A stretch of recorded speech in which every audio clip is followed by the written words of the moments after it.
เขาก็อันไปอันนั้นไปตีเฮือนนะถ้าผู้ใดบ่เกี่ยวต้องออกเลยจากเฮือนนี้เพราะว่าเขาอยากมางเฮือนตัวนี้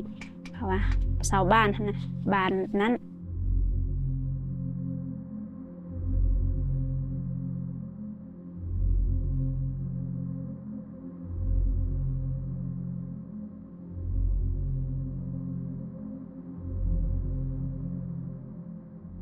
เขาทำหลายสิ่งหลายอย่างมาแล้ว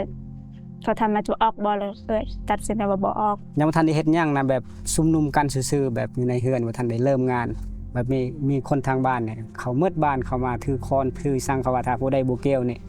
ออกเขาว่าเขาสิอยากมางเฮือนหลังนี้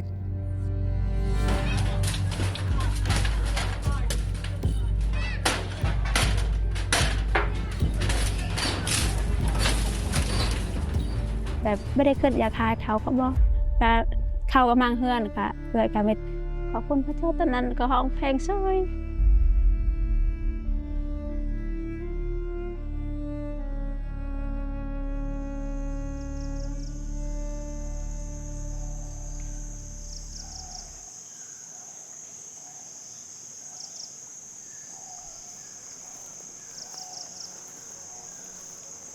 คิดว่าแบบบ่แม่นขึ้นในอื่นขึ้นในพระเจ้านะแบบมีบ่เป็นการของพระเจ้าที่พระเจ้าให้เขาน้อยต้องปะพ่อปะแม่เนาะอยู่ทางบ้านญาติพี่น้องต้องไปอยู่ป่ากับพี่น้องก็ขอบคุณพระเจ้าไปอยู่ป่าก็ไปอยู่พร้อมกับพี่น้องก็อยู่หั่นก็บ่ได้คิดหยังคิดว่าม่วนในพระเจ้าม่วนก็อยู่พร้อมกันกับพี่น้องผู้ที่เชื่อนะแบบอยู่บ้านก็บางทีก็เขาคมแห้ง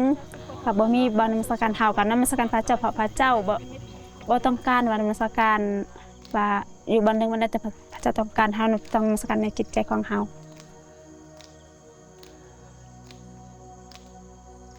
ขอบคุณพระเจ้าเนาะตั้งแต่พวกเขาน้อยมาย้ายอยู่ป่าพร้อมกันกับพี่น้องก็พระเจ้าจะเตรียมเวลาเนาะได้แม่นนมัสการพระเจ้าคู่มื้อแบบแต่วันจันทร์จนฮอดวันอาทิตย์จนถึงเดี๋ยวนี้ขอบคุณพระเจ้าเฮาเฮ็ดบ่นมัสการก่อนเพราะว่าเฮาอยู่YouTubeแล้วเฮาเฮ็ดเฮานมัสการเฮาเลย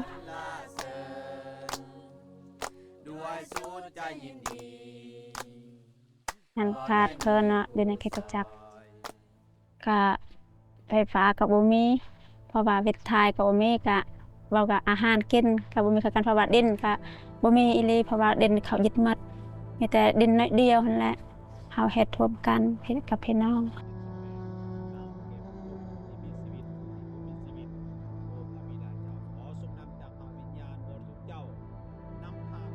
ก็ขอบคุณพระเจ้า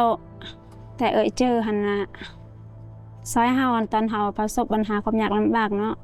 อาจารย์นำกันพี่น้องด้วยว่าพระเจ้าทรงหักโลกหลายที่สุดจนได้ประทานพระพุทธองค์เดียวของพระองค์ขอบคุณพระเจ้าเฮ็ดให้เขาน้อยเข้าใจพระเจ้าหลายขึ้นนะแบบใหญ่ในพระเจ้าเฮาจึงเป็นผู้นำแบบผู้นำภายเฮาเองหรือว่าภายครอบครัวลูกเมียแบบเข้าใจพระเจ้าหลายขึ้นนั่น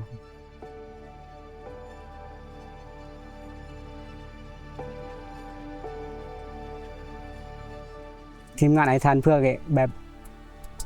ทั้งยังได้ก็สู้นะแบบบ่ปะพระเจ้านี่แบบเข้าใจพระเจ้าหลายขึ้นให้ติดตามพระเจ้าแบบมีความเชื่อในพระเจ้านี่แหละ